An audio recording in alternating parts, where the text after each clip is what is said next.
All right. It's about 3:01. Artie, do we want to get started? Y'all ready? Sure, let's go. Sounds good to me. All right. Well, thank you everyone for who's joining us today. We're excited to be with you all for the next couple hours talking about FDOT's context classifications. So Artie, if you want to start advancing through the slides. I'm Amy Groves. I'm with Dover Colin Partners, project director, and we are all here today to talk about context classifications. And the CNU was founded as a way for folks to share and learn from each other, and we're hoping that that's what today's session could be all about. We're going to share some of our recent experiences and hopefully learn from each other how to use this important tool. So if we go on to the next slide, so these is who you all will be hearing from today. So of course, Rick Hall, Hall Planning and Engineering, a national leader in context-based planning and complete streets.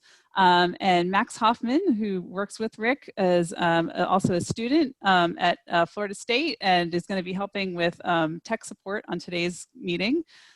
Victor Dover, founder of Dover Colin Partners, an urban designer and author of street design. And so you'll be hearing from both Victor and I. Our work is focused around retrofitting streets and building complete neighborhoods. Also here, Artie White, the Administrator of Comprehensive Planning with the Tallahassee-Leon County Planning Department. And he is here with members of his team, including Julie Christensen, Transportation Planner, who will also be sharing her experience working in South Monroe Street. And Jacob Fortunas, who just recently, or this year, joined the department and assists with ped bike planning and transportation planning. So with that, just a few ground rules about Zoom. While we're talking today, you can always chat with us in the chat button on your toolbar and ask us questions that come up as we're talking. But also, we've scheduled a few different times to do breakout rooms where we'll have some one-on-one conversations with you. So if you go to the next slide, you'll see when this breakout box comes up, make sure that you hit that join button and you can then join the breakout group, and we'll be talking about what we just talked about and getting your thoughts. And just a quick reminder, if you've joined on 2 devices, so if you are looking at your computer and also joined by the phone for audio, if you could send a message on chat to Max Hoffman and let him know so he can make sure that both your phone and your computer go to the same breakout room so you can see and talk with us in the same place. Go on to the next slide. So the topic for today's conversation, again, is the context classification guide. So if you haven't yet, please download a copy and read through that. But we're going to be covering some of the basics of what's in there. But really the focus of today's discussion, again, is looking at some case studies and learning from each other how we've started using this important guide. And starting us off, Rick asked if I would talk just about why context is important. So on the next slide, you'll see, these 2 images are both, commercial centers in their towns, and but obviously very different places. And so, if we only had one book that told us how to design streets and how wide travel lanes needed to be and what the turning radius needed to be and, where streets could be planted or how wide sidewalks could be, obviously that wouldn't work well for both of these places. And, in the town on the right, you can imagine that that those suburban standards wouldn't work very well in this traditional walkable town.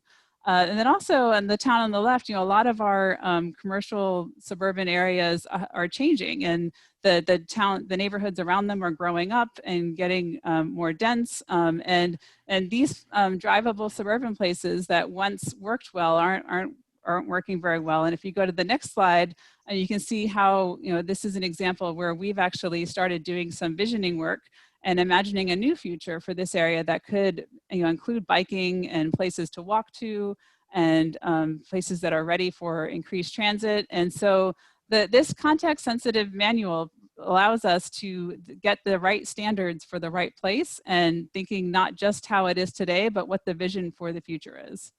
And so with that, we're going to turn it over to Rick, and he's going to give us a little bit more background about context and complete streets.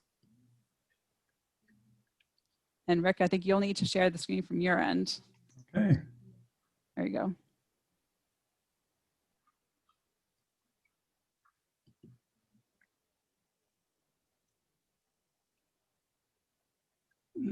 Okay,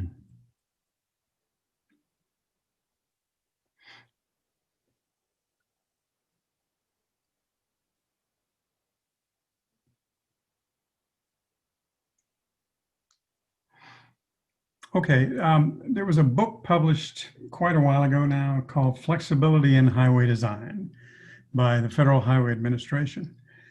And all of this discussion we're having today started with functional classification as opposed to context classification. Functional classification for a long, long time said we have two functions, mobility and land access. And the streets can perform those two different functions. And they proposed that the arterials in the higher level, always the higher level, and the local streets in the lower level would do that kind of a proportion of function that the street would provide.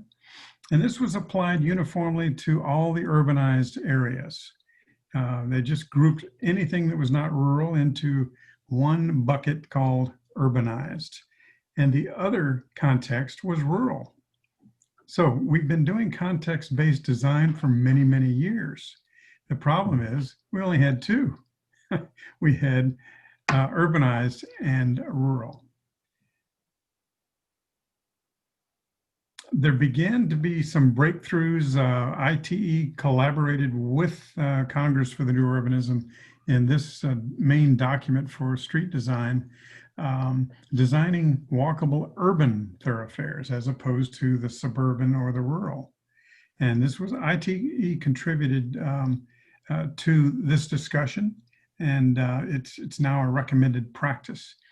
This is one of the pages from that document, and it's an old rudimentary sketch where the upper half of the diagram had context-based development patterns, and the lower half of it had kind of sprawl development patterns.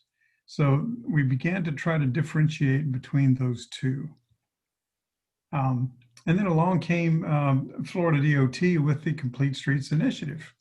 And the main idea was to break down this one urbanized area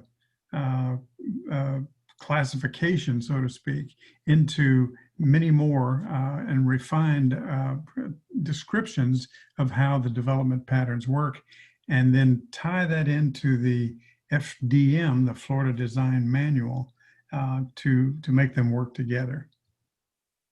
And this is the diagram you've probably seen many, many times now. It's important to understand this as the fundamental piece of the context classification, because the zones go from C1 to C6, from most natural and rural all the way through to the urban core. And so once you and other colleagues or teams begin to discuss a project, you can say, well, what is the context classification? Well, it's a C4. And then everybody will understand where you are on this continuum. Then you start designing the street. Some people on their form of what you'd like to learn about context classification in this particular presentation talked about more knowledge of modal differences within the contexts. And this is a page from a research document that went to Federal Highway Administration and will be looked at for the AASHTO Green Book. And the idea was, let's do a low, medium, or high emphasis by mode in these different contexts, and look at the extreme difference between the rural principal arterial, where autos are the main mode, all the way to the bottom right corner where you have the urban core and local streets where the pedestrian is number one. And so what you can do for your community is construct the same kind of diagram of emphasis. And then once you have a citizens committee that agrees on your version of this, it's a powerful tool to get you moving forward in the right direction. But that was the main impetus for getting into context, because the modes other than the auto were suffering dramatically. Now there's a process now with big time research and committee efforts to develop what AASHTO is going to say about context classification. And this is kind of a translator diagram that shows that AASHTO only has 5 context zones, and Florida DOT has 6, 7 actually. So the AASHTO rural incorporates both the natural and the rural from Florida DOT, and then the rural town that everybody understands and is concerned about rural towns getting blown through by large highways. The suburban Florida DOT wanted to break that down into residential and commercial, and urban, there's a basic C4 general urban. Then Florida DOT has an urban center and an urban core. That's 3 different levels of urban walkable. And that's important, as many urban designers like Victor and Amy understand. There's a considerable difference in how you design transportation for those 3 zones. So I think it's a bit unfortunate that AASHTO is only going to go urban and urban core. There's a lot more subtlety that's needed in the design, but you know, we're happy to have the classifications in the AASHTO Green Book, and they're in the process now of defining what the curb radii, the lane width, the parking or no parking, all those critical design questions are now going to be filled in, because these 5 context classifications are now in the AASHTO Green Book, and their next version will have the details. And so that's where we are today with DOT's context classification guide. This is their latest manual, and that's a bit of background on how we got to where we are, and hopefully where we're going. There's a stable work program factor that everyone must be aware of. Florida DOT does many street and highway projects, and that complexity takes them into really lengthy time periods. The gestation time for a roadway project from planning all the way to construction is many years. So all of us that are participating, bringing in context and wanting to change things, must respect this long path when you raise the context issues. So our advice from experience, recent experience, start early and play well with others. I'll jump in there next, Rick, and show the first of the case studies that we're going to use. And this is one where I'll talk about the urban design part of it, and then you'll fill in on the transportation side. We're going to look at Lake Wales and how a new plan for the revitalization of the core is playing into this context classification subject matter. First, now, Artie, are you going to share again on your end? Yeah. That? Okay. Good. I'm sharing on my end now. All right. Now, Lake Wales is a historic small Florida town. It's located just south of Orlando in the Highland Ridge. That ridge is known as the Lake Wales Ridge. And their community redevelopment agency and their Main Street organization had us prepare a revitalization plan for the 2 most important core neighborhoods, including the downtown. You can go to the next one, Artie. That it came to be called Lake Wales Connected. There was a substantial public engagement process to involve people in creating the plan, including a charrette in the spring of 2019, and keeping with the traditions of many CNU Florida members for such events. I set up a sort of storefront location there and did the plan with many hands touching the work. Already go on to the next one. These maps compare the existing conditions on the left with the proposed conditions on the right. And most of the interventions are very small, incremental infill development and street makeovers for the most part, including restoring the tree canopy. So if you just squint at those 2 maps, you can see the one on the right side is a lot greener. It's because of the street trees and park spaces. Go to the next one. Now, these next 2 are a before and after view of the downtown Main Street area in the foreground. You can see Bach Tower in the background. Go to the next one.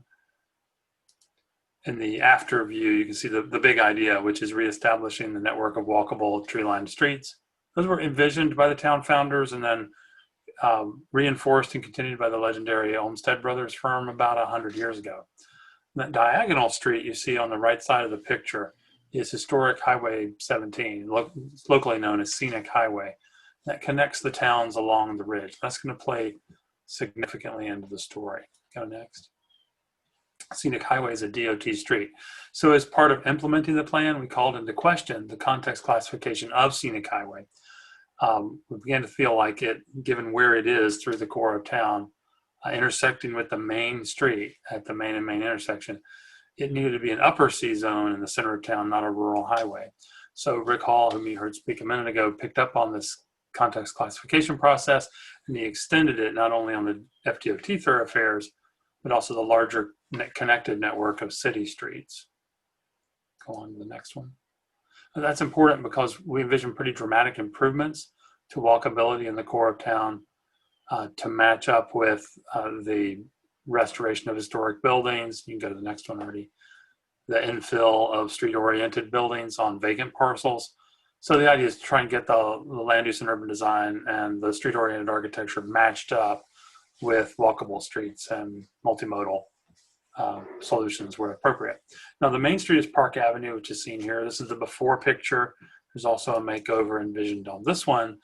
So there's the after picture. That main street intersects with the FDOT street, Scenic Highway, in a crucial way. So we're going to look at how that happens. Now, to go to the next one, Artie. To make a long story short, the idea is to invert the amount of space in Main Street, Park Avenue, that is devoted to people and landscape and dining versus the moving and storage of cars. It'll still be a vehicular street. In fact, it'll be changed from one-way to two-way operation, but a lot more of the real estate between those historic buildings will be devoted to people space. Make the next one.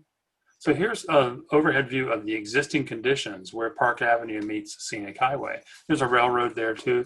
And you can see from that long diagonal crosswalk on the bottom side of the intersection that it's the configuration of the intersection and the geometry have made it seem farther than it actually is to get to, for instance, the parking that's located just on the other side of the street. Go to the next one.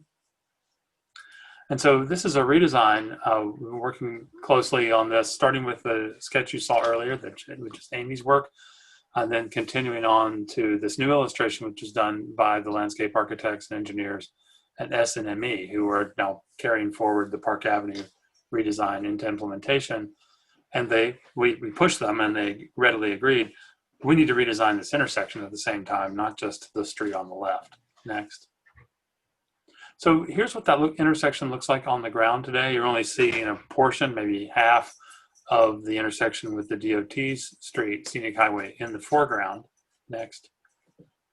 And the idea is that when that is corrected and it's reconstructed, the low visibility crosswalks will be changed to high visibility crosswalks. The dimensions of the intersection will be reduced, and crucially, some unneeded left turn lanes would come out to shorten the crosswalks. Go to the next one. So here's that same intersection from another angle, and you see that left turn there. It's Rick's contention, and I suspect he's right, that will really not be needed in the future, as it isn't needed now, and we can actually right size the lanes and the dimensions of the intersection. There's the after picture, by getting that out. And that's coupled with all the other things, landscape and street tree installations, the creation of the Sun Trail network in this area. Next. And one more from overhead. So there you can see the intersection now with the lane sizes amended and the curbless redesign for Park Avenue itself, crossing the street. And then, that all falls now on the back of our transportation engineers. How do we make the case? Scenic Highway needs to be something other than a rural thoroughfare.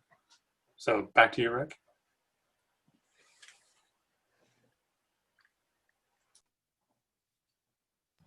And that starts us out in row. Why don't we just put it back on that previous slide?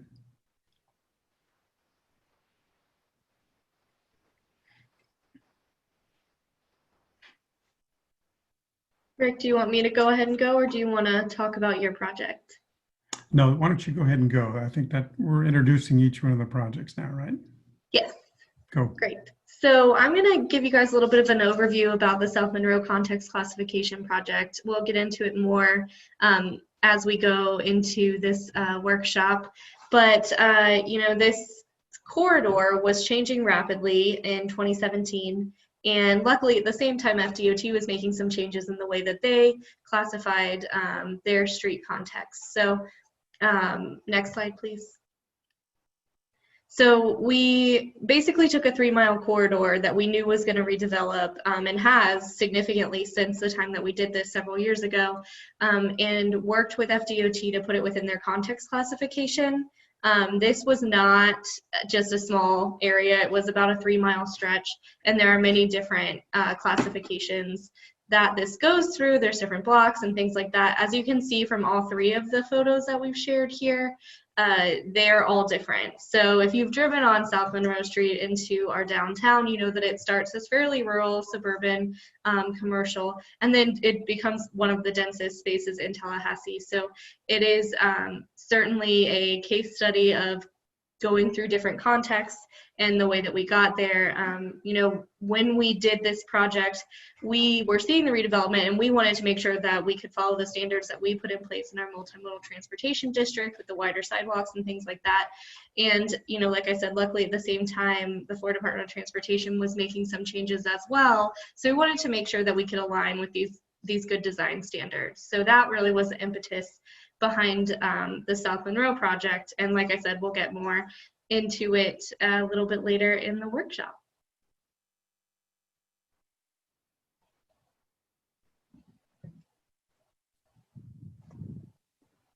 Okay, so next, Rick had asked if we could go through each of those case studies and talk a little bit about the primary measures and secondary measures that are in the manual and how we measured these. So the first case study we're going to talk about is Lake Wales. So you'll remember this map that Victor showed, and you know, the US 17 corridor on the edge of our project study area. But we really looked at the whole study area, the whole of downtown and the neighborhood, the northwest neighborhood that is just above it. That was part of our study area as a rationale for justification for the Highway 17 corridor. As Victor mentioned, changing it from a rural designation to C5 in the downtown as it goes by the historic downtown, and then C4 as it goes by those inner neighborhoods. So if we go on to the next slide, this is the context classification matrix. So the left 2 columns you'll see here, this is straight from the DOT manual, what they're looking for in C4 and C5. And then for comparison, on the right-hand side, we showed then what we were finding on the ground in Lake Wales in those areas. So, you know, just basically building the case for why we understand these areas to be C4 and C5. And I'm going to walk through the primary measures, which are the ones highlighted here in red. These are the measures that are easily to be measured. You could use GIS or even Google Earth or field observations. These are, you know, kind of I guess the easier to measure of the characteristics. If we can go on, I'm going to go one by one through each of those. So no need to study those, and we can pull that matrix back up later if we want to get into it more. But so going to the first one, land use. You can see here the city's future land use map. Much of this area you can see in the pink, downtown district, you know, it's a mixed use area, and then a medium density residential for the balance of the area, and field observations on the ground. You can see the mix of uses being, you know, mixed use, residential, retail, office, and some institutions in all of this area. The vision also doesn't get super specific about use. It's more about building form, but describes a mix of uses happening here into the future. And building heights, you can see the standards for C4 are 1 to 3 and C5 a little taller. And, you know, that's really what we're finding here in the C4 areas, mainly 1 floor You can see in those pictures that Victor showed, the bottom right is Highway 17, the upper right is Park Avenue, and you can see the one taller building down towards the end there's a 10-story building in downtown, but really the rest is, typically 1 to 3 stories, and in the future vision, kind of maintaining that. The next characteristic is building placement. So here's where we can zoom in, and the requirement through the manual is at least 50% of the observations meet the standards here of having less than 75-foot setbacks in the C4 and less than 20 feet in C5, and this being the downtown area, not that hard to see that we're falling easily within those standards. The next is about fronting uses. So we tallied, you can see the calculations here of all the building occupied parcels, looking at how many of those actually fronted out onto the street. And we found in the C4 areas that was 90%, in the C5, 97%. So easily, qualifying for having a majority of the fronting uses in the area. Off-street parking is the next. Again, this is fairly easy to assess, looking at where the parking is either on the side. This is a traditional downtown area where buildings were oriented on the back of the sidewalk. So you can see the footprints on the drawing on the right.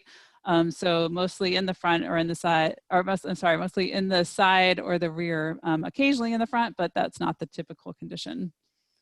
The next series of standards require a little bit of math. And so this is the intersection density. So we picked a 1/4 square mile that was typical for each area, and or 1/4 mile square. And we counted up all the intersections and then multiplying by 16 to figure out how many intersections would then be in a square mile. The requirements are greater than 100 intersections per square mile in C4 and C5. And you can see this representative sample from C4. We got 272 intersections per square mile. And if you go to the next slide, it shows an area in the C5, which was also 272. So again, a pretty regular street grid in Lake Wales results in this, meeting that standard pretty easily. The next standard was about block perimeters. In the manual, it asks for smaller than 3,000 feet perimeter in C4 and less than 2,500 in C5. And so we picked in the C4 area the biggest block to see if it met that standard, and it did. And again, in C5, all of the blocks fit within there. And you'll see in the text, you'll see where it says a few exceptions and footnoted. So in what was prepared, we footnoted, some of these typical conditions we found, but then also any exceptions. So here's an example where there were a couple of blocks that were sized out larger than this. There was one block you can see in the northwest neighborhood where a segment of road had been removed, so it resulted in a 3,200 foot perimeter. And then along the portion of Highway 17 where the railroad tracks are precluding connectivity, it kind of created these extra large blocks, but they're not the typical condition in this area. And finally, block length, again, measuring some of the typical examples in C5 and C4. And the standard is that the block lengths are less than 500 feet. Typically, we did find that to be the case. You can see what we're finding here. The next slide actually shows one of the exceptions. So you can see there's some east-west blocks here that are a little larger than the others, but so we measured here 665, but when you measure the entire perimeter, it still remained within the parameters of what they were looking for due to the shorter north to south block lengths. So again, just showing our work, the documentation of why these areas meet C4 and C5. And now I'm going to turn it over to Julie, who's going to walk through the South Monroe case study and talk about the secondary standards. Hey folks, this is actually Jacob. I want to start us off with the secondary measures. Thank you, Amy, for the overview of the primary measures. The final 4 measures analyzed for context classification include residential density, office retail density, population density, and employment density. These are defined as secondary measures given their dependence on data availability, some of which might be challenging to come by for your roadway in question. And Artie, if you actually want to go 2 slides back, please.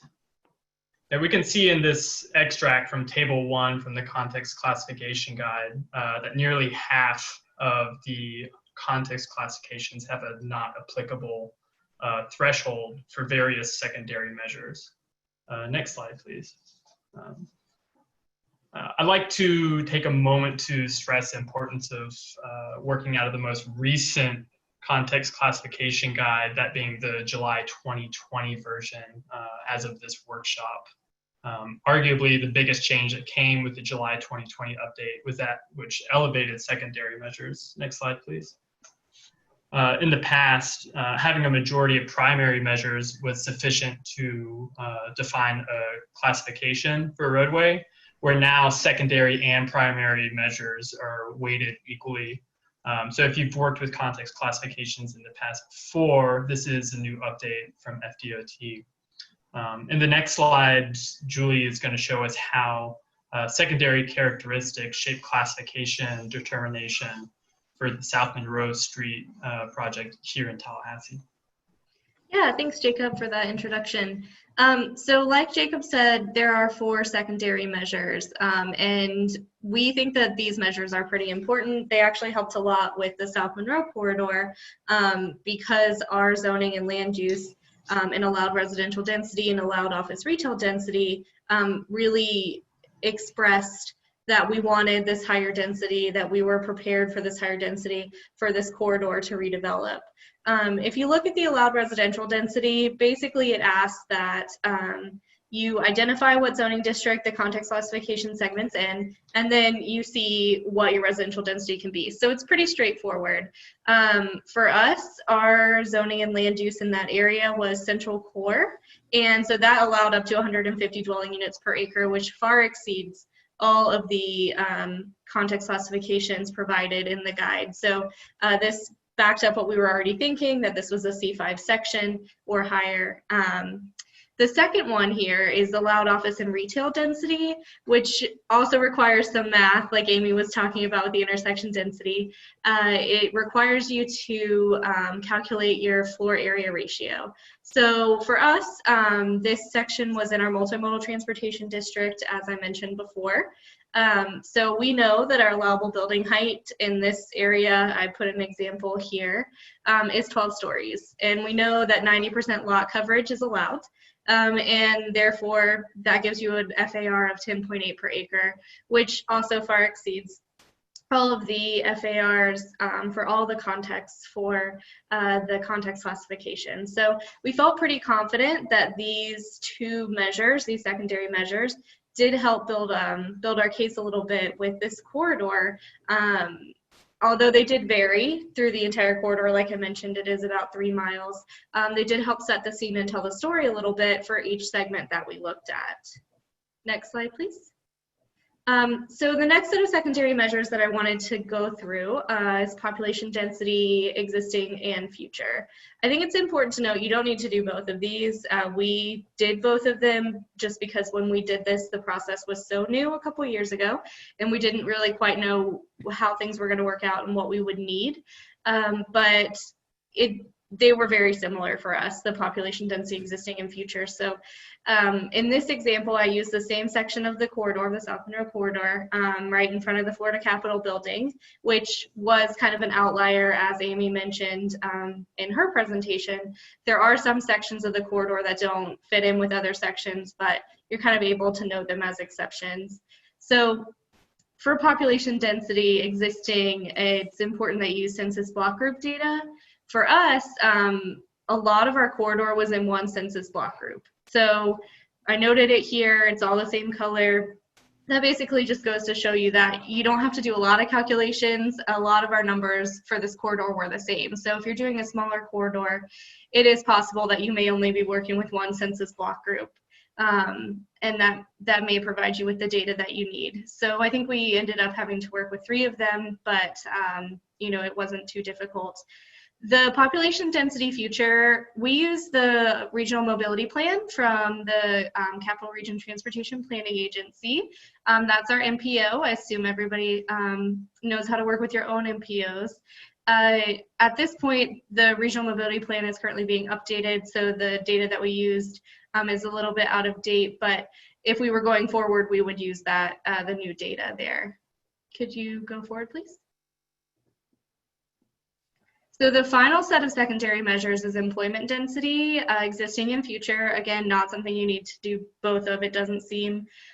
For us, we didn't have very high population density, but we did have really high employment density. And that makes sense if you know the corridor.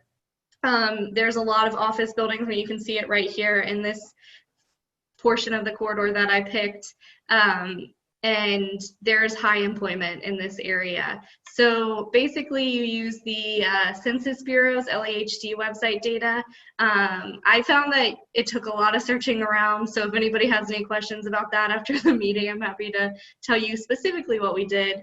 But it was very helpful to us because we were able to show that our employment density was already much higher than any of the context classification options that were offered in most of our corridor. So that again backed up the request for the C5 context in this part that's leading into our downtown.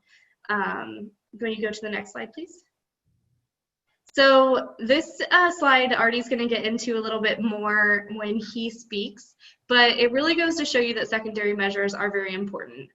This development in part came to this corridor because of our secondary measures, because of the things that we put in place with land use and zoning. And so we were able to show FDOT that we were expecting redevelopment, that there was a lot of redevelopment coming. If you're familiar with Tallahassee, you know Happy Motoring brings a lot of foot traffic. There's not a lot of parking there. Arlie's Kitchen has a larger sidewalk and outdoor space now. We have Capitol Cascades Crossing. Next slide, please. And, you know, we were already showing some redevelopment as well with the CarePoint Center. So putting together graphics to help support your measures, I think definitely helps while showing the story, telling the story. And in the corner, you can see a heat map that has all of the people that had come in to speak with our Design Works office in that area. So we took all of the secondary measures, all the primary measures, and we tried to tie it all together in this graphic here. And then next slide. So this last secondary measure slide really just shows you what we got when we put together our numbers. So as you can see, we had very high allowed residential densities and allowed office retail densities for most of the corridor. Our population densities, like I said, were a little bit lower, but our employment densities were pretty high for the majority of the corridor as well. So all of these measures are not necessary to tell your story. You may not even be able to find data for all the measures, but I think that they do really help prop up what you're talking about, the things that you can see on the ground in photos. This data helps encourage further understanding of why that may be and what things may look like, especially going towards the future. And Julie, this graph moves from south to north as you go down the page. Yes, it moves from south to north. So we started at Gale Avenue. That was our most suburban area, into Tennessee Street, which is, you know, the intersection of Monroe and Tennessee is one of the primary intersections in the city of Tallahassee. So you can really see with the colors how, as you go forward into a denser, more pedestrian, more bicycle friendly area, you can see it happening here in the secondary measures. Thank you. Awesome. So for this part of the session, we've sorted everyone into one of 2 breakout rooms.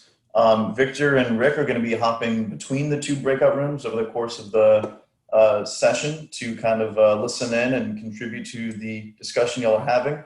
And we are heading a little bit ahead of schedule, so I added just a little bit of time to the breakout room sessions to give you all a little bit more time to discuss in smaller groups some of the presentations so far. So we're going to go ahead and open those rooms. And you should be able to click on join manually. Let me know if anybody has any issues. All right. Well, thank you, everybody. I think we wanted to just spend about 5 minutes.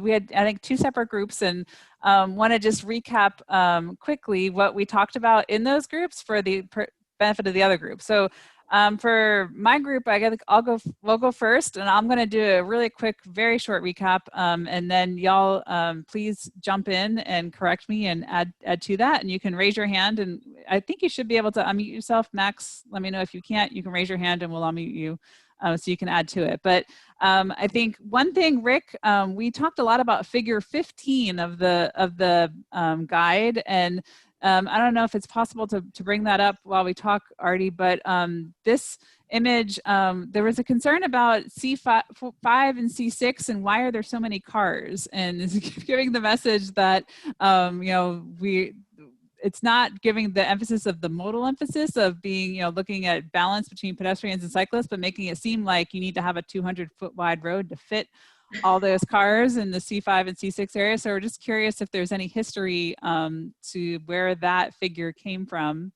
So I'll let you think about that in a minute. The other things we did talk about the access management guide, that has more modal emphasis guidance in it. Some conversation about challenges working with DOT, just making sure that all sides are talking to each other, the planning folks and the engineers. You know, depending on who you're talking to, they may or may not be as familiar with this guide. And, you know, just talking about the importance of having this literature to fall back on to make the case for context-sensitive designs. So that's my very short recap. I'm curious, Martin, Michael, Mitchell, Kate, what did I leave out? Anything you want to jump in? Rick, do you have an answer about that figure 15, why it is as it is? Oh, you're muted.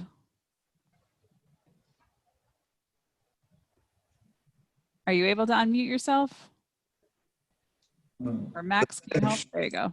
Yeah, the setting should be on for everyone to. There we go. The only thing I can think is it represents volume. You have more automobile volume in the downtown and in the you know, town center areas. But it's totally inappropriate if you're thinking of the kind of diagram I showed earlier, which was the importance or the relative priority that each mode gets in each place. So we need to, that's one of the recommendations we could summarize after this whole workshop and get back with Dwayne Carver and say, Dwayne, that's some good discussion about this. And actually that was a segue to the other thing we talked about. Martin brought up the new access management manual, which has the modal emphasis chart, which I've used a bunch of times in the last few weeks because of what it says about starting first with pedestrians in C4, 5, and 6, for example. So yeah, the conversation included a discussion of both of those figures. One, more enthusiasm for the one in the access management manual. Okay, and the other group, Julie, do you want to recap, or do you have a leader from your group? Yeah, so we did not identify a leader until we were trying to leave the room. So we figured I would just do it and let everybody else chime in if there's something that I'm leaving out. But we had a really nice discussion. I think it certainly could have gone on for longer. Started with chatting about how confident we felt in some of the data of the secondary measures. So with the employment data, how sometimes the example that was used is a really great one. All of the teachers in a county are in one building. So if that one building is in the employment data, if that's in your block, it's going to look like your employment is huge, right? So how do you differentiate between what is reasonable data and what's correct data, and how do you choose what you feel confident in? So we chatted about that a little while, talked about ground truthing a little bit, how if it makes sense that there are a ton of employees in this area, great. If it doesn't, look a little bit more into it. We talked about future context classifications and how do we work within what we have to show that something new was coming, or that we want a corridor to change. And had a specific example of an intersection that's very dangerous at this time, but hopefully in the future will be much less dangerous, that we'll have more bicycle and pedestrian interaction. And how do we show FDOT on their facility that we're hopeful that change will come. And we talked a little bit about how we took FDOT on a little site visit for our program and our project and drove them down the corridor and kind of pointed out where some things were currently and what may change, and just kind of went through what the stages are of this. You know, how do you separate it into different segments? And if you look at the whole network, that gives you a bit of a better picture than if you're just looking at your one corridor and what's coming. So went in a lot of different directions, but I thought it was pretty good. Rick, do you have anything to add? Yes, the one of the representatives from Fort Lauderdale, I guess, is it Emily? Yeah, that they had an experience where they had a fast auto-oriented arterial, and the planners wanted to change it, but the DOT looked up and down the road and saw no pedestrians, nothing appearing to be walkable. And the development community, another major voting bloc in this whole scenario, they have to be convinced, because they're the ones putting in the money, and they have to be convinced that the policies of the region, the city, the county are all going to head in this walkable direction, because they've kind of heard on the fringe they can make more money doing this walkable stuff, but everybody is hesitant to change. Citizens, we've seen it time and time again. So making the case for change, getting the policies lined up, getting the developers, the bankers, the cab drivers, everybody you can to say, yeah, I buy into that future scenario. So let's get moving. So that's one of the biggest challenges in this whole thing. These are great tools, and they allow you to get in the door for the conversation, but you still got a lot of convincing to do to make it work. Great. Okay, if there's any other last thoughts, I think we have a couple of other short presentations by Artie and Rick, and then we were going to do another breakout group to discuss after that. So if there's any other thoughts, raise your hand, or if not, continue to use the chat button. And Artie, do you want to take it away? Sure. Let me jump back to the presentation, and we'll go from here. Just did that. So, all right. Can everyone see the shared presentation? Excellent. So when we start to bring everything together, when we look at the primary characteristics, the secondary characteristics, when we look at those existing conditions, the proposed or future conditions, we start to realize that every corridor has a story. And so if we look at this corridor here, there's a couple of things going on. One, we see, there's a lot more landscaping. We have trees in the median. We can see street trees, other types of vegetation along the corridor. We see narrower lanes. You can actually see a pedestrian kind of over in front of that hotel area.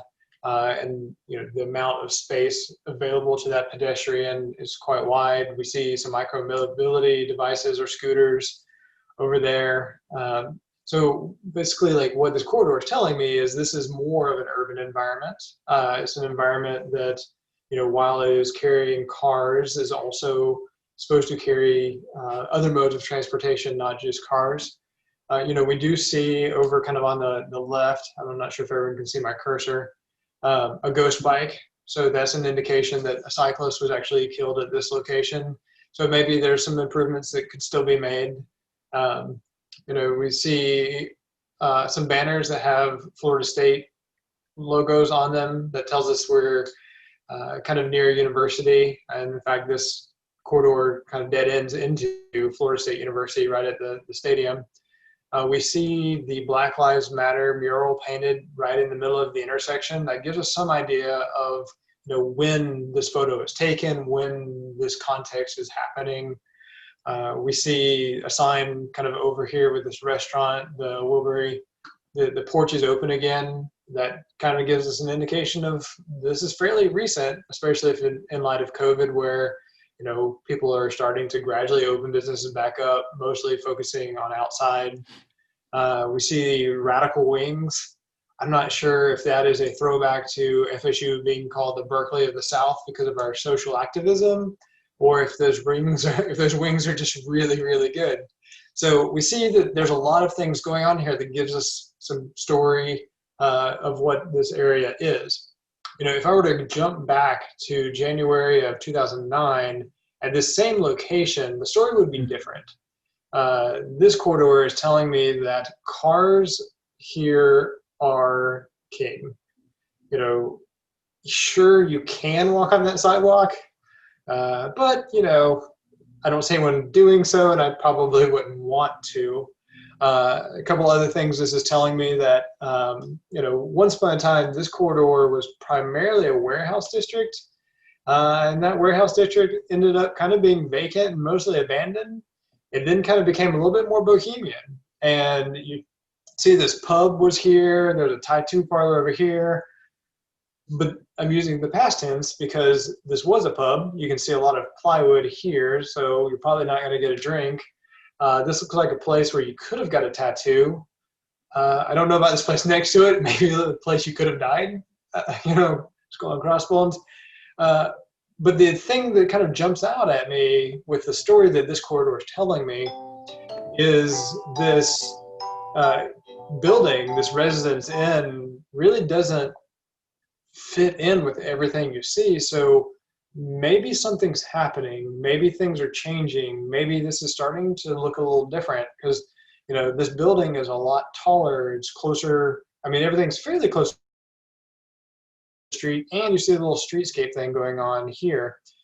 And so, these, even though they're the same location, these two corridors, because it's hard to say they're the same one, even though they are, have stories. And that means that if corridors have stories, that our role is to be the storyteller, especially if we're trying to do this context classification, look at all this and kind of pull this together. So, we as the new urbanists, we as the planners and engineers and landscape architects, we are the storytellers. And if there's something that a storyteller needs to do, we need to know the plot line. What was, what is, what will be. Or you can think of it as like, how does the story begin? How does the story unfold? And how does the story end? And that's really kind of what we're getting to is, sure, the storyline is unfolding, but how does it end? This is South Monroe, one of our case studies that we've been talking about a lot. And there are two stories being told here. On the right-hand side of the screen, you see, I'm actually going to move my little zoom box so I can see it. On the right hand, you see basically low intensity, single story, strip mall. You have basically a predatory loan kind of place is what that looks like. Next to Tammy's Nighttime Treasures. Don't ask, I have no idea what that is. Could not answer that question, but hopefully those two businesses aren't related. But that is a more suburban story. That is a low intensity story. That is a auto-dominated story.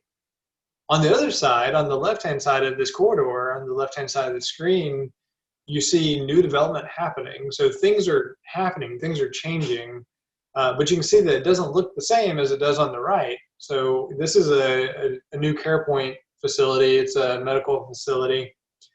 It is taller. There's more stories to it.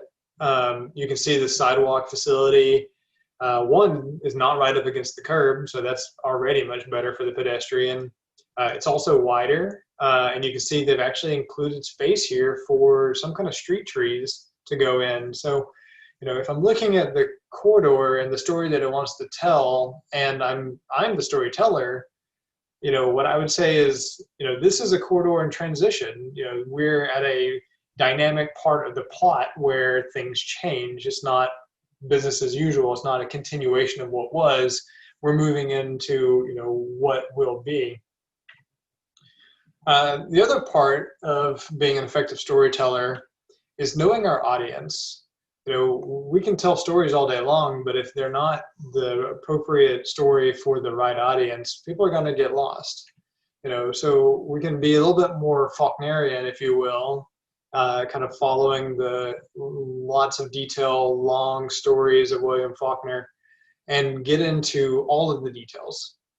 This is the scorecard that we put together for South Monroe, and you can see that we have each of those primary measures. We have the secondary measures. We have the calculations in here. We did color code it to make it a little bit easier to read, with the C3 being kind of the lighter blue, and then a slightly darker C4, and then even darker C5. And you get a lot of calculations.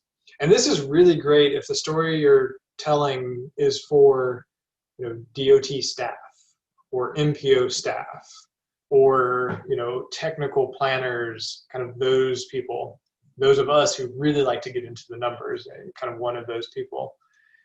However, if we're telling the story to an elected official, say our commissioners or an MPO board, or even some at more of the administrative level at DOT, districts or central office, we may want to be a little bit more Hemingway-esque, if you will. Keep it simple, keep it shorter, keep it easier to read, easier to digest. If I start talking to a commissioner about intersection densities and kind of going into how we calculated it, they're going to look at me and say, what?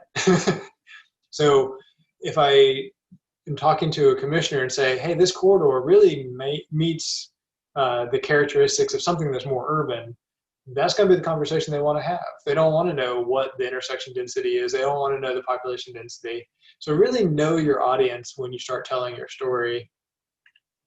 The other thing about being a good storyteller is make sure that your story is compelling. And if you think about, back when we were kids and had stories read to us, or if you have kids yourself reading stories to your children, or in my case, if I visit my niece who's just turned 3 yesterday, and I read a story to her, say something like one of those golden books that we all had as children probably, and I read something like The Pokey Little Puppy, if you will. It starts with 5 little puppies dig, dig, dig under the fence into the meadow. Just saying that is not very compelling, honestly. It's like, that's boring. But it's the illustrations. Those kids really love seeing the illustrations and the puppies like digging under the fence and frolicking in the meadow. The same thing is true with us as adults, honestly. We want stories that are compelling. And so when we are telling stories of corridors that are compelling, we can do some of the same things that authors of children's books do, and use illustrations, use graphics. You saw some really compelling stuff from Victor and Amy earlier in the session, showing what is and what they expect it to be. You can also use things like maps. Maps are very powerful when you're trying to convey information. Looking at this map is a lot easier to digest than looking at the table, honestly. It is for me, and I'm a technical person. The thing I like about this map also is using the aerial, you can actually see the land patterns change in each of these areas. So if you compare that part that says C3C suburban commercial, that's really spaced out. Those are huge blocks. If you start looking at the northern end of the corridor closer to Tennessee Street, you start seeing a tighter grid of streets. You see more network connectivity. That translates to those characteristics. There's a lot more intersection density in the C5 than there is in that C3, and you can see it. And showing people, if you're trying to make a compelling story, what that looks like is going to be a lot easier to understand than showing them that table. The other thing is photos. They say a picture is worth 1,000 words. Photos can be really convincing. So, when I was giving a presentation on South Monroe to our NPO board, this is a slide I actually used and said, our corridor has 3 different context classifications that we're proposing. At the southern end of the corridor, you have this, and you can see that it's low density. That building is set back from the street. There's parking between it. That's not a very inviting place to be a pedestrian or a cyclist even, honestly. This is C3C suburban commercial. And then we showed them this image and said, this is still a little on the suburban side, but you have a lot more greenery. The buildings are closer to the street. The parking is not between the building and the street. The parking is actually behind or beside the buildings. In this image, you can actually see some bicycle parking kind of there between the street and the building. So this is kind of falls into the C4, especially given things like I mentioned a minute ago with that CarePoint facility that is new and is redeveloping differently than what you see along the corridor. And then we get into C5, and this is downtown. This is downtown Tallahassee. You see other modes of traffic. You see wider sidewalks. You see street furnishings. This is what it means to have an urban center. And we could argue that certain parts of this should actually be C6, and we can talk about this in the breakout group if we want to. The Florida Context Classification Manual doesn't allow us to have C6 because we don't meet a minimum threshold or metropolitan area, if you will, of Tallahassee is not 1 million people or more, so we're kind of, our max is C5.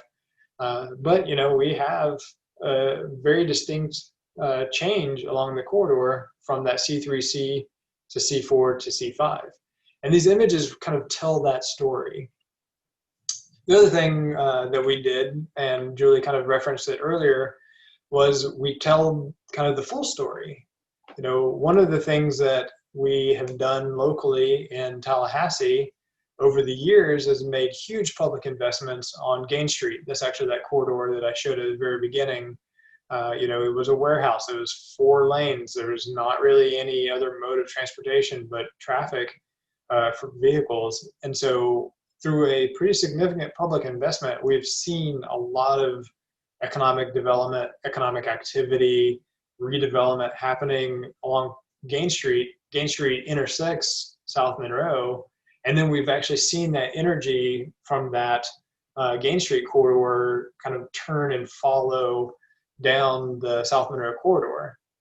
The planning department where I work, and Julie and Jacob work as well, we actually have an urban design studio, and basically anyone can come in and say, hey, I have this property, what can I do with it? And that urban design studio will do a design consultation free of charge, kind of help understand what the code allows, what it should look like, how to get the best product out of that site. And so we keep track of everyone who comes in, and we've plotted that on a map. And so there's been a lot of interest in the South Monroe corridor. And so we showed things on this map that have happened recently, the Happy Motoring, the Early's Kitchen, the Capitol Cascades Crossing, that bridge is something that was recently done. We've also showed on here future things that are happening. And so that Cascades project, the FSU Arena District, those are things that are proposed to happen along the corridor. This is the top half of the map. On the bottom half, you can kind of see some of this. And we were showing, there are things happening. Things are actually changing. There is interest. It's not just that we have the secondary characteristics that allow for change. It's not just that we will, based on our zoning, have more intensity, changing conditions, buildings that are more pedestrian oriented, more intensity, more density, but it's actually happening. And so by having this heat map, we conveyed to our district, DOT district, that things were actually happening. And so because we were able to kind of work through this process and have this conversation and tell a compelling story, through coordination through the MPO with our district, we were able to have our story, what our narrative is, the story of change, the story of a corridor that was more suburban and is urbanizing, at least in sections of it. DOT had their current narrative, and they said, based on what's out there now, it's more suburban. but they were able to buy into our story, and we were able to convince them that our story is true. And so they developed a future narrative that aligns with our story. This was actually pretty great news for us. And so when we received this letter from the department saying, you know, below is City of Tallahassee's context classification, as well as the department's current and future context classifications. As you can see, the department's future context classification and the city's context classification are the same. So it was nice that we actually came to consensus on that. The thing I like the most on this is actually the sentence that precedes that paragraph that says any future development should meet the design standards under the future context classification. So that basically means that, you know, as things change, they should meet these future context classifications. The really great thing of that is, even though, you know, it's not the entire corridor, one segment of it showed up in the 5-year work program with funding set for next year for preliminary engineering. And so as they start moving into the preliminary engineering and the design of this corridor, we actually have an agreed upon context classification, and that design should reflect that context classification, and that corridor should tell the story that we've been telling, not of what was, not of what is, but that story of what will be. I think with that, we're actually moving back into some breakout groups. Before that, I think Rick has some words to say, and I think he's going to share his screen. Rick, let me know if you're able to share your screen or if you're having some issues with that.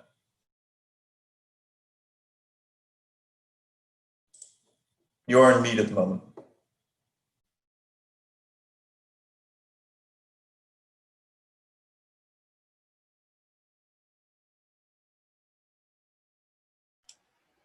Still muted, Rick. How about now? Now you're good. Okay, and you see the master plan logo there? Yep, we got it. Okay, this was Highway 44 in Crystal City. Jeez, Crystal River, sorry, I'm a Northern Virginia person. Crystal River. As I mentioned to our group before, Brian Herman is doing heroic work to get some things changed down there.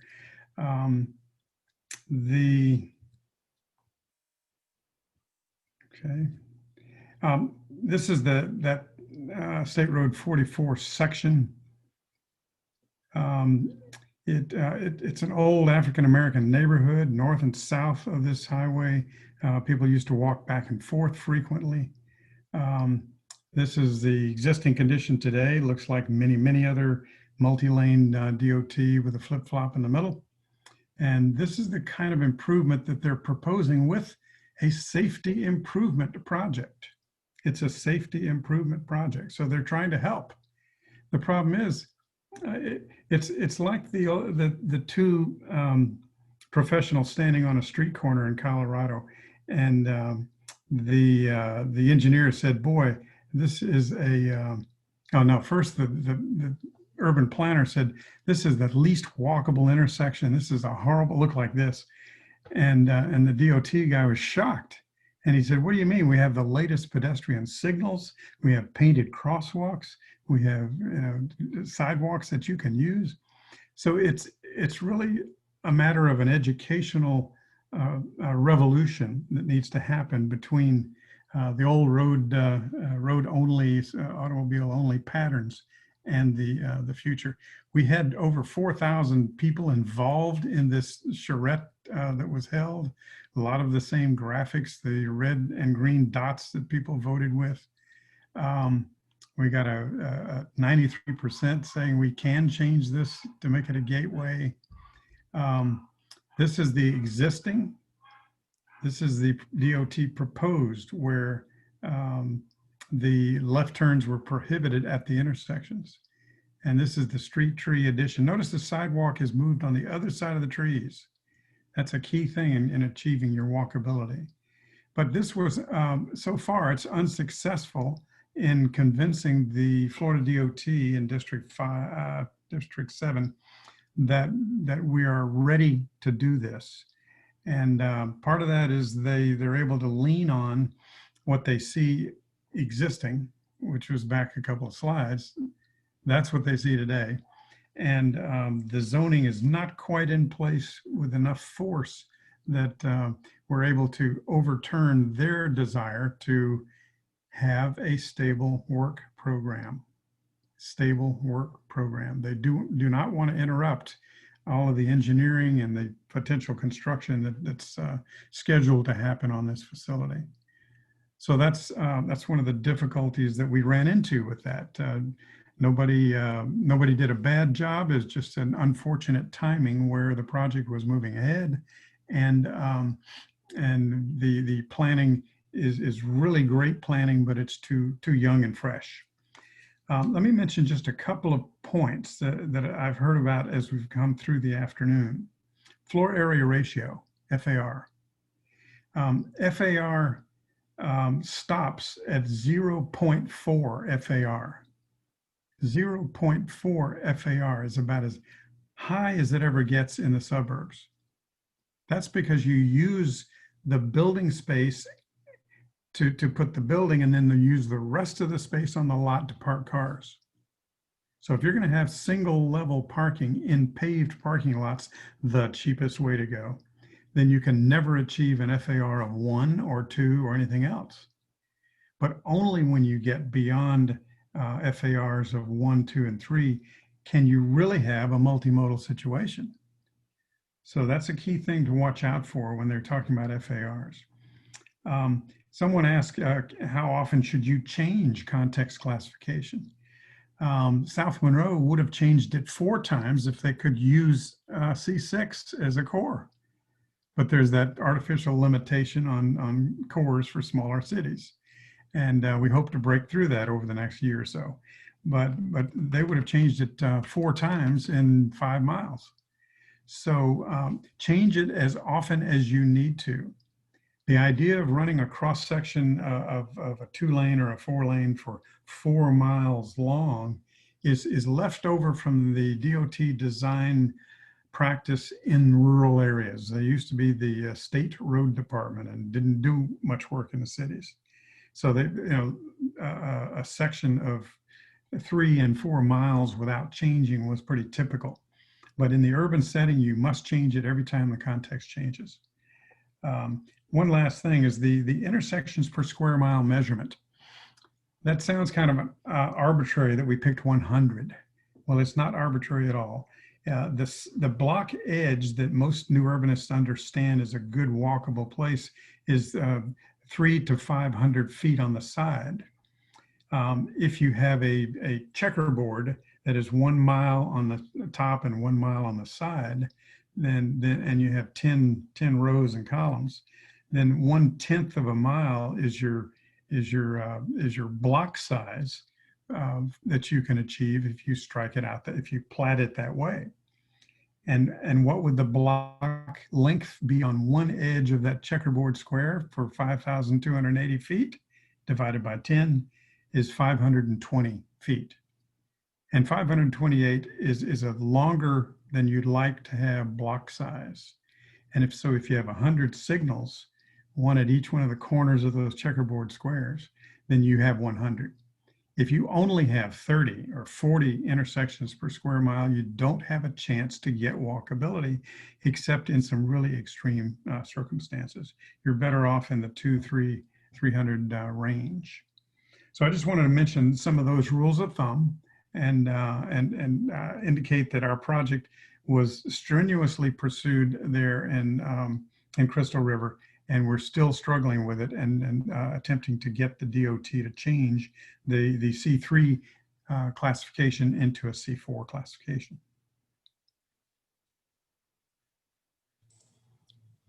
So Max, is it time to go to the breakout sessions? Yes, thank you so much, Rick. So we're going to break out back into our rooms. We should all be assigned into the same breakout rooms we had from the first session. And it looks like we have temporarily lost Julie. So Victor, I have you move back to room 1. All right. Okay. Oh, well, welcome back, everybody. And I've been nominated again to recap for our group, but I asked everyone, please interrupt me and add to it anything that I've left off. But a really short just recap of our discussion. We talked a bit about know the stuff. So that's our charge going forward, is to make sure that we know all of these manuals and tools, and we're able to use them moving forward in conversations with DOT. We had some conversation about changing the character in the future, about, because I think our presentations, a lot of it focused on, measuring the existing conditions and having the context based on that. But how do we get the context set for the future? And I think the big takeaway from that conversation is it's difficult. It is in the manual that it's allowed to be done. There has to be some kind of commitment to for example, the regulations on the part of the municipality that would help to show that the change is there's commitment to seeing that change happen. And so that's, again, evolving. It's a little more difficult than when the existing conditions, are more already the context that you want to see. There already had made a point about the pedestrians and public realm, and maybe as the next step, there could be more guidance, not only for the street itself, but for pedestrian space on the streets. We had some conversations about micromobility, and that there could be some guidance. Julie, you've been nominated to tell us a short recap of your program that just won an award for micromobility. We'd like to hear about that. And then, yeah, I think that was my notes. What did I miss? Anything? Okay, Julie, can you give us a short 2-minute overview of what y'all are doing, cool things about micromobility?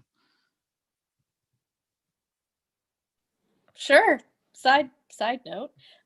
So we have a micromobility program here in the city of Tallahassee. We started as a pilot program July 15th of 2019 with 5 vendors, each allowed to have up to 200 scooters. There really weren't many of this type of program throughout the state or really through the nation at that point, but there were some. So we gathered some information, started a pilot project, took everything that everyone said they hated about micromobility and scooters, which was a lot at the time, and tried to make our program not have any of those issues. We set a lot of requirements with parking, with rebalancing, with restaging. We had to work around FSU, FAMU, and TCC, who all felt that micromobility is too dangerous for their campus, and so therefore didn't want to participate. And so we ran into some challenges, but ended up having a really successful program. We've had nearly 200,000 rides now over the last year on e-scooters and e-bikes, and they get ridden every day, rain or shine. People use them to go to work, they use them to go shopping, they use them to ride around with their friends. So they're getting used in all different for all different things. And our permanent program was just approved on September 9th. So we will be having a permanent scooter share, bike share, micromobility program here, at least for the next 3 years, which is the contract length. So if you are into micromobility, you can use the scooters here, but they're pretty widespread now, I think, throughout the state. You can find them in many of the cities. So, but we're pretty proud of our program as it came to be. Does that answer your question? I have a question are you guys looking at expanding your bike lane network for the scooters or slow streets or anything like that to balance that mix between cars and pedestrians? So we're always kind of looking at how people are choosing to get where they want to go. And the scooter data is incredibly useful. Also, they consider most of it trade secret, but it's incredibly useful for us to see what routes people are taking. So I think it will help inform the growth of our network over time to see if people are choosing to ride on the sidewalk or what roads they're choosing to take. We can kind of see trip patterns. So I do anticipate using the data for that in the future, but up until now, it's really just been a pilot. So we're focused more on the usage and the safety and things like that. Because, you know, when you first have a scooter program, everybody thinks everyone's going to die. They're all going to get in an accident. They're all going to fall off. They're going to get run over. Their heads are going to get squished in. And everybody's very scared. And I understand that. Luckily, that hasn't happened here. We haven't had any major accidents or injuries on any of our shared scooters, but I do anticipate using the data in the future for things like infrastructure. And you have them all in C4 and C5, right? The scooters? Mm-hmm. They're really everywhere. They can take them anywhere they want. We've had them as far as Southwood. We've had them out to Killarn. People will ride where they want to go. You can go 15 miles an hour all over town as long as you park it appropriately. And then it gets picked up the next day by the scooter vendor and rebalanced somewhere that's allowable. Is it a small fraction though that's out in C3? Well, I mean, it's mostly, in our urban area, in our downtown. I'd say it's much more common near the universities, near College Town, in Bond neighborhood. There's a lot of ridership, and also in Frenchtown.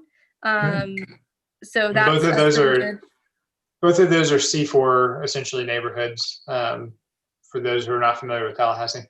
Yeah. So really C4, C5, but sometimes they take them out. You can tell when someone is kind of using it daily for work, they'll take it out to their house and then take it back in somewhere. So it definitely happens that they leave the urbanized area. But for the most part, I'd say probably 80% of the rides are somewhere in a C4, C5 category. Right. Great, thank you. So for the other group, did I hear, Bill, you're going to be the spokesperson? Yes. Great. You ready? Yeah. From the original presentations earlier and the experience, it seems that the context manual is pretty flexible already when it comes to the primary and the secondary characteristics, depending on what kind of data you have available. You don't have to have every kind of data available to make the case. So that part of it seems to be working well. The frustration and the bigger problem seems to come in the cases where the desired future classification is going to be different than that data suggests, and that seems to be where the context manual most needs improvement. So how might that be? And we come up with sort of three buckets of ideas. And one just has to do with process. The manual now assumes that Florida DOT is doing all the classification work, and we're there enthusiastic and involved, and the timing's right for them. Maybe that's working real well. It's sort of nice they haven't offloaded that on other people. On the other hand, other communities are very active in pursuing change on state road through their community. So if there were if the manual anticipated that somebody else might be taking the lead, primarily a local government, but it could be a CRA or even a business organization. It'd be really nice if the manual anticipated some way for that to be done rather than just trying to shoehorn that process in. Another bucket is still data oriented, but for instance, the use of pedestrian safety data where there's evidence of very unsafe conditions over time, should be allowable as an indication that there's a problem. I mean, that's sort of seems obvious, but I think it needs to be said in the manual. There's also the possibility of other methods of quantifying the user experience. For instance, so there's, not many pedestrian injuries, but then it's because nobody's willing to walk there because there's no ability to walk there, so nobody even tries. And there's ways that could perhaps be quantified by comparisons to other similar corridors, either similar demographic characteristics or different physical characteristics. And the third bucket has to do with really what sort of evidence should be asked for. What's the commitment of the local government or whoever's pursuing a change in the desired context? It seems too restrictive to say that really what you need is an adopted code, because that's sort of the gold standard in the best way, but to make that sort of the base expectation is really, really high to ask a local government to adopt a mandatory code before Florida DOT is even willing to consider whether they're willing to change at some point in the future.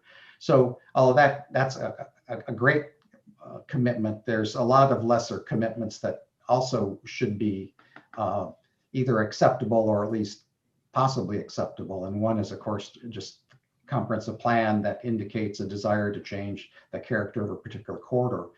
But even short of that, if a community has adopted or prepared a master plan for the corridor or for that neighborhood, I mean, that's a lot of evidence, even if it's not yet in the comprehensive plan or not yet in the code. And we also had an example where a local government adopted a resolution with policies to move in this direction. Not yet a formal comprehensive plan amendment, which requires different kinds of data and analysis and sometimes can take a year or two.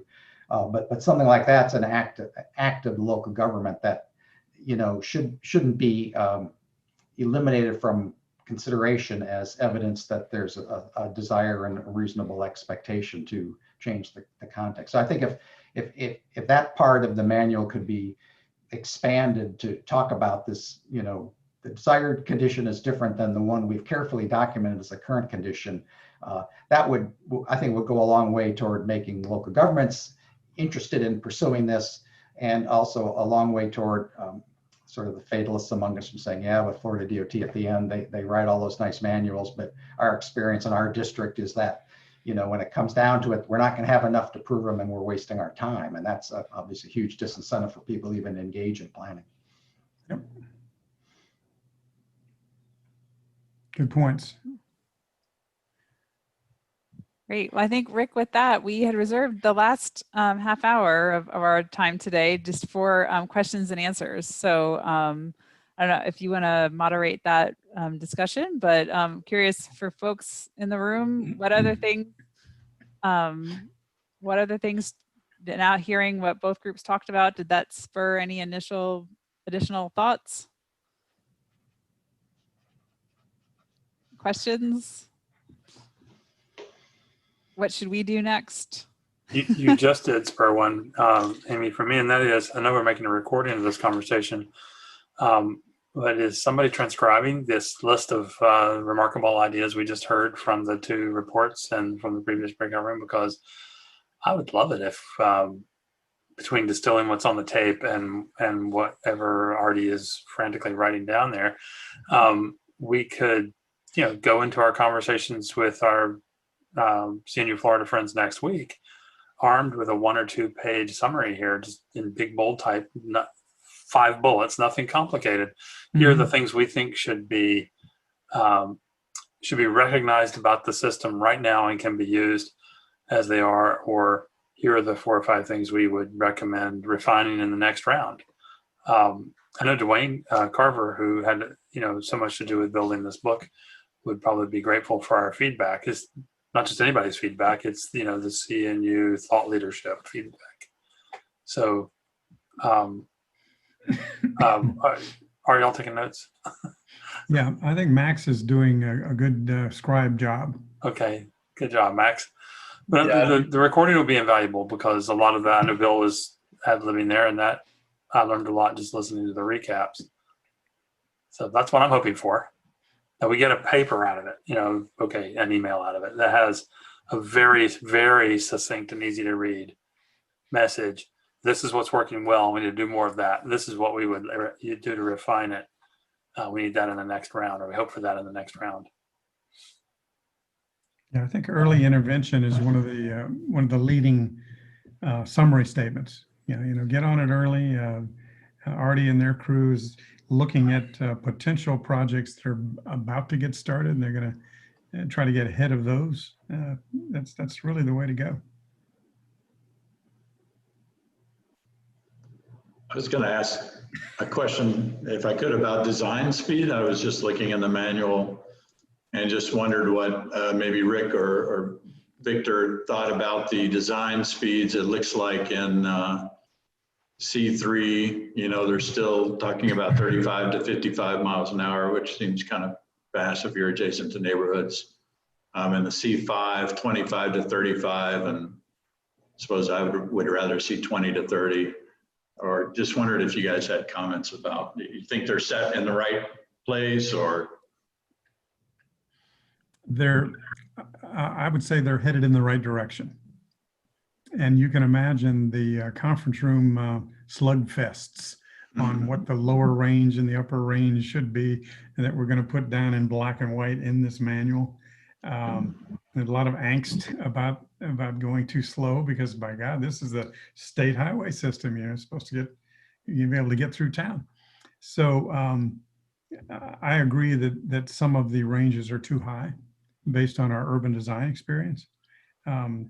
But those are in need of just constant study and examples to be brought forward. So they're moving in the right direction. They're not there yet. If you move outside the context classification guide and you look at the actual FDM itself, there's a lot of similar things there. And you also find things in the access management manual that seem to be directly contradicting the component in access management that I praised about the modal emphasis sort of toward the back of the book. There's a lot of junk in the earlier parts of the book that we didn't want to do that. So clearly we're going to still have some of those design exceptions and extra paperwork and processes for doing the right thing, even though the manual doesn't support it, which is, well, kind of like the new urbanism from 1986 to 2019. So that's okay. We've been doing that all along. You know, one of the conclusions people will tend to reach is that if it's not supported by the book as written, whether that book is FHWA's book or AASHTO's book or FDOT's, you just simply can't do it. And that's actually not exactly right. Right? I mean, all of those manuals have provisions for design exceptions and and they have procedures for processing those. They're just somewhat arduous in terms of paperwork. And, you know, if you have to do 38 pages of design exception because of federal funding on your road, you have to follow the FHWA design exception thing. Well, then that's 38 pages and you should just do it, seems to me. But that's not always the way the people on the other side of that conference room table will see it. So we have to persuade them that we can make it easy for them by giving them the criteria or by pointing them to the answers. Or that we have the engineers like Rick who can give them engineering judgment in place of, and science, physics, in place of the chart in the book. And that won't always work, but I think these manuals are so much better than what we had before. We'll have to do that so much less often. But honestly, Michael, one of the places we'll have to do it is target speed.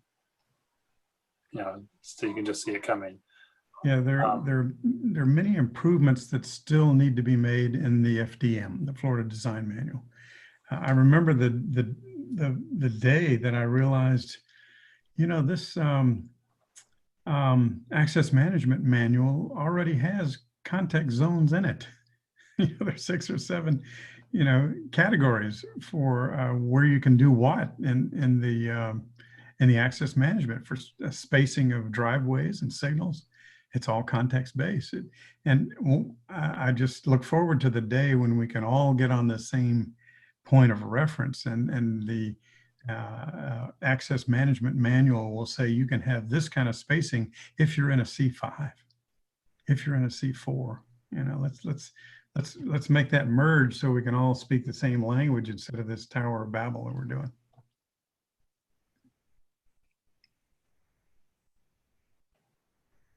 I have a follow-up question. I'm kind of thinking from a design standpoint. So before coming to Tallahassee, I was from Charleston, and there was, as you can imagine, some really tight and narrow right-of-way in a historic city like Charleston. And then thinking through some examples that we're looking at now in Tampa, I'd love to know from the seasoned professionals in the group, Rick, Victor, and others, how you balance the trade-offs in implementing these visions from an urban design standpoint to promote the vision for these different context classes when the right-of-way isn't as wide to create those facilities. And how do you balance those compromises? What do you look at to make those decisions? And how you handle a situation when just the available space is so tight. Shall I go first, Victor? Yes. When you have constrained right-of-way, you're in luck.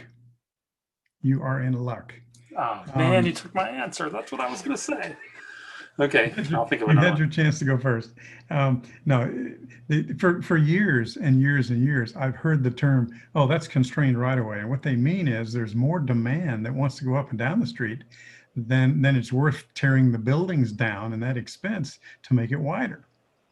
And so when that happens, when I see constrained right away, I say, hallelujah, this is great.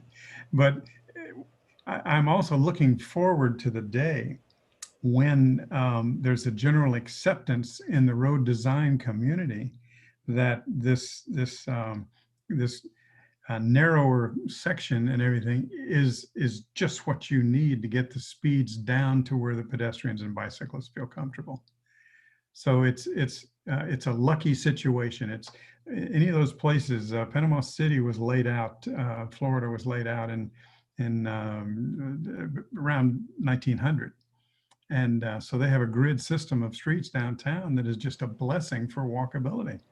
So yeah, think of those as advantages instead of constraints, and turn them to your favor there, Amanda. You're in good shape when you find that. Well, I like everything about Rick's answer. I was just going to say that I think when you hear that there's not enough room and we're going to have to do trade-offs, and what that means is that someone already came to the conversation with the assumption that this was primarily a vehicular facility, and they were going to have to figure out how to jam in enough, but not too much, of that bike and pedestrian and landscape and whatever dining or whatever the things you're trying to jam in afterward. So what I've been saying for a while on this is that we'd be better off starting with the pedestrians, and design for pedestrian happiness. And making a place pedestrian friendly will get you a long way, not all the way, but a long way toward a bike friendly place as well. Because the design speed is going to be lower for one thing, so the bikes in the travel lanes and the shared space probably more successful. That doesn't take care of all ages and abilities, so we still have more to do on bikes after that. We've gotten that far, but we get a long way toward both ped and bike friendly just from getting the pedestrians handled first. And then you work to accommodate, but not be dominated by, as much of the car stuff as you can, the vehicular through capacity, the provision for storing cars on the street. And when you run out of room, you run out of room. So that you start with the things that actually matter to creating real estate value on the adjacent parcel, which is comfort and charm and character, and street-oriented buildings need that kind of slow and safe connected environment that the pedestrians will crave, and which all that value that is clustered in, say, the peninsula of historic Charleston proves the point, right? I mean, that is why it's valuable. So you start with that and fit the cars, and in the process, the garbage trucks and moving vans and the other things that you have to accommodate as well, fire trucks. That's a radical proposition. Yesterday, one of my students, actually is in the real estate program at University of Miami, said something pretty amazing. He said, I think we should do this cross-section in such a way to give the maximum positive experience and rewards to the people who are choosing to do the right thing in that space, like move around using walking, biking, transit, and micromobility devices, and make their experience as good as we can possibly make it, and then add cars to the extent that we can fit them. And that is really turning things upside down. Now, that sounds like a car-hating horse and buggy planner kind of thing to propose. I have been called a car-hating horse and buggy planner before. It's a true story. But I'm not. I love cars. I have a nice German car. I like to drive it. I just don't like to be forced to use it all the time for everything. And I don't like being forced to use it when all the rest of you are jamming the road I'm trying to use at peak hour on exactly the same intersections. Now, let's just think that through for a minute. If we want to have car optional neighborhoods, then we have got to get the pedestrian stuff right. And it's not an option to try and trade off and have a little less of that because of the car needs. Now, here's the thing. The DOT is concerned about the strategic intermodal system, the big high-level roads and the big key cross-town and cross-region connections as their primary concentration. Like on that big map of Lake Wales, there are only 2 streets, Highway 27 and Highway 17. They're state roads, right, Rick? I guess Highway 60 state. Yeah, Okay. yeah. So they're concerned about those streets, and that's the reason, Michael, why they don't envision a situation in which you're going to have the 20-mile-an-hour or 15-mile-an-hour segment. Do you see what I mean? That's why they're thinking that way. When we start coloring the rest of the map and using their system to classify the surrounding streets, like all those city streets in Lake Wales, well, now it starts to change the question a little bit. Like all of this is capacity, not just your street. So why do we need those extra capacity moves like the left turn lane and all that? Again, in the heart of that situation, I think that's how we bring it into question. So one thing that's happened now in these examples is that Rick is taking the DOT system intended to be used only on their own streets. There's even a box in the guide that says, if you want to do it on the city streets, you have to use a different book. But he's showing how these 2 systems are meant to go together and mesh. And that builds a case for devoting a little less of the space to cars. So anyway, Church Street in Charleston is 17 feet, curb to curb, has 1 lane, 1 direction, and 7 feet of parking. And that's it. And then sidewalks on each side. In Lower Church Street, the southernmost piece. It gets a little wider at times, and sometimes it's 1 way, and sometimes it's 2 way, and what have you. But the thing is, it would be unthinkable to tear down all those adjacent historic structures just to try and get more stuff, like more cars stored on that space. Utterly unthinkable. And the more places we build that have that built-in protection, the better off we'd be. Let me suggest that we focus on terms for just a moment. Definitions and terms. Did I mess one up, Rick? Did I just no, violate the lexicon? That was perfect. That was perfect. I thought I inspired you there. Yeah. When any of us on this call get a chance to review a government document, whether it's transportation, zoning, comp plan, or anything, start watching out for about a dozen terms that make a big difference to walkability. Like, for example, improvement, the word improvement, a highway improvement. That should really be called a highway project, because the improvement decision is debatable between different constituents. So don't call anything an improvement, because that just forces your opinion on everybody else. The one term that drives me crazy is users, road users. It's such a highway-oriented phrase that whenever you see a document that says, yeah, we're going to take care of all users of all the roadways, that just means that they were first working on highways and then, oh, well, wait a minute, we've got some other people that are out there. And it sounds kind of like a drug-infested kind of situation. Rick, I got to tell you, I had a conversation with a mid-level engineer at the local DOT district about US Highway 1. We wanted a high-visibility crosswalk on one of those existing intersections that's already signalized and already have a low-visibility crosswalk. And giving me all these reasons why we couldn't do it, he said, but our obligation isn't to those people who are on the side of the road trying to get across it. Our obligation is to the users of US 1. Exactly. That's the last time I heard that term used the way you're describing. I'm sorry, if I'm crossing the road, am I not one of the users? I have a problem with that. So please try to avoid the word user, because it's pejorative toward the automobile and trucks. Another one is street lights, when you really mean traffic signals. If you want to be a little more powerful in the conversation, never say stoplight or street light. Always say traffic signal. But that's not. Another one is the difference between road and street. And our speaker next week is going to speak about this, I'm sure. They invented in strong towns the term strode, which is a combination of a street and a road, because they really don't know the difference. And you look at any document you see, and it'll bounce around between street, road, highway, path, and really a street is a specific urban context, and a road is a specific suburban and rural context. So be real careful about that. We talked about constrained facilities. Let's get that discussion correct. And one last thing, the SIS, how many people are involved in a project that is impacted by the SIS, the SIS? All right, that's the state infrastructure system. And the only reason DOT pays a lot of attention to SIS is because they've been lobbied to. Strategic intermodal system. Strategic intermodal system. They've been lobbied by valid big businesses like ports and so on, and going through the governor's office, and let's establish a system that really favors our operation.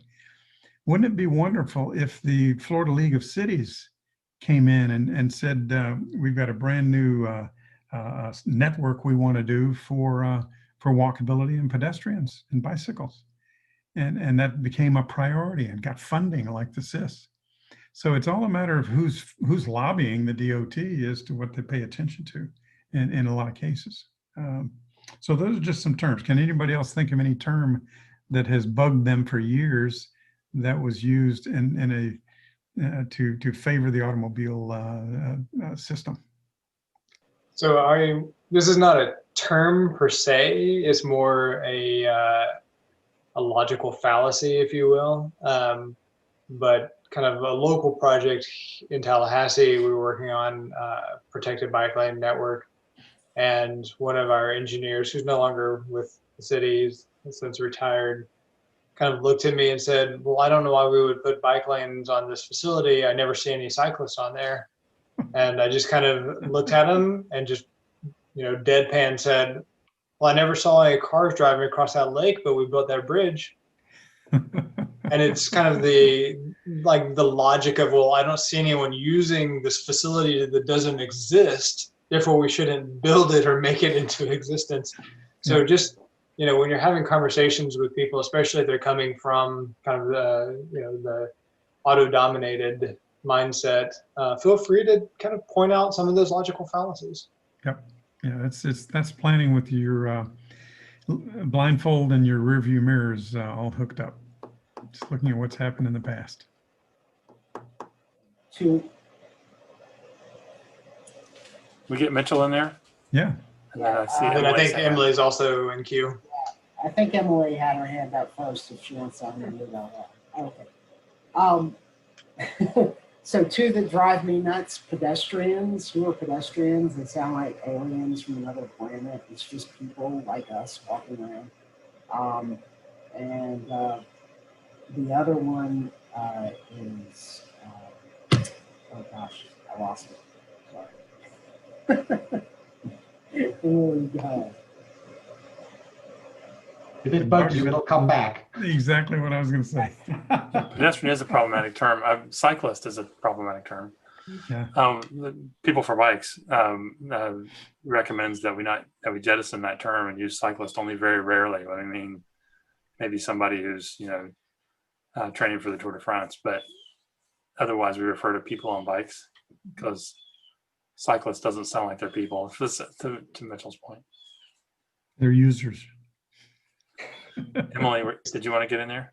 Yeah, so I think this change is actually already taking place, but crashes versus accidents. Oh yeah. That's a big one with the media because everything was an accident. And it's like, no, these are traffic crashes, and they're not necessarily accidental. So I'm glad to see that that's starting to change. We still have some work to do here in Central Florida with our media and our PIO and marketing, but crashes seems to be prevailing, hopefully. So the one collision is also good, but crash and collision are both good.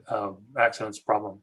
You have design engineers who knowingly are configuring the design in the expectation that there will be collisions, and they are doing the design in such a way it tends to amp up the violence of those collisions knowingly. They are not accidents.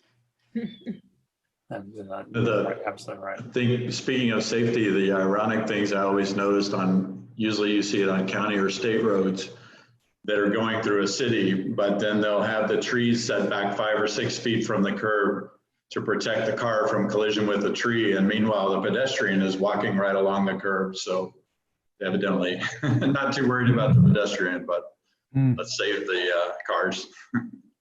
Squishy carbon-based traffic calming devices known as humans. They're not brother, fixed hazardous Save the objects. car sounds like a bumper sticker in the making. I'm sure. They're frangible. My brother is clever with words, and he went on this show.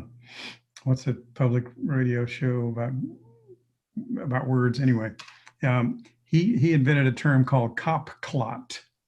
Cop clot, and that's, you've all experienced this. You're going down an arterial, generally a 4-lane, and you normally go a little faster, and then all of a sudden, everybody around you is creeping at a lower speed. And you don't have to look very long until you see a policeman right in the middle of that cluster, because they see that patrol car and they all go whoom, down to a lower speed. So he called that a cop clot. Pretty appropriate. I won't get started with alternative transportation. Oh man, yeah. Original modes. Yeah. Not alternate modes. Did Artie, you and Rick conceived this, and Julie conceived this session to start with. Have we reached the point in the conversation you hoped we would? Should we be winding down now, or are you? Did you have some last activity you wanted to do? I think unless there's any questions, we're probably good. Yeah, I think we've teased out a number of watchwords and potential changes and things to do. Start early, warm up to the DOT or the other agency that you're dealing with. Start early again. And build a really compelling case. I think the South Monroe case for Tallahassee is an excellent, and that will go into a book somewhere or a manual somewhere as a prime example with all this material that we've done for this session, Artie, to explain a model way to go about doing that process. Look for new streets that are about to be worked on, and not roads, streets. So I think we've got a number of points of advice like that we can carry to the meeting next week. For the meeting next week, let me mention one last thing, please. John Nolan was an earlier planner for Florida and worked heavily in Florida. And we have Bruce Stevenson, an expert on Nolan, speaking on Tuesday. Don't miss that. He's got some real surprises. He's talking about some political activity in John Nolan's life that mirrors what's happening today. And it's also the Black Lives Matter movement that's surging, thank goodness, through the country. Is also a part of Nolan's legacy. And so those two tidbits are going to be in the presentation next Tuesday evening by Bruce Stevenson about John Nolan. Did you have anything, Julie, before I close this out? Yeah, I was just going to say, I think we've had some really interesting conversations about what can occasionally be a dry topic. So I really appreciate all of the interaction that everyone did. And you guys for having the great idea to do this. And I think it's been really informative. So thanks to everyone for participating. Great. And just to kind of close this out, first I'll say I want to give a huge thank you to Dover Coal & Partners for sponsoring this event. It's always great to have sponsors that support what we do at CNU. You'll see a number of them next week. The summit does start on Monday, so get excited. You have a couple of days to really kind of build that excitement up, but I think we have a really great lineup.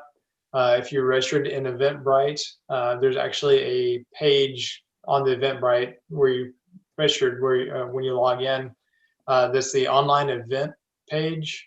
And it has, there's still a few that we're adding to it, but it has a link to all of the different Zoom sessions, and there'll be some other things that are not Zoom related that we'll add links to. So that will really be the hub for everything. You can actually go ahead and go onto that page and start clicking on it for security purposes to make sure like we don't get Zoom bombed and things like that. You'll need to click on the link and actually register for the session, but it's all right there in Eventbrite. You can click on it. It'll send you an invite that goes to your email, and you can put on your calendar. So make sure you check that out, and also check it out at the end of the week too, because we'll add a few more things to it before the event starts on Monday. So thanks, everyone.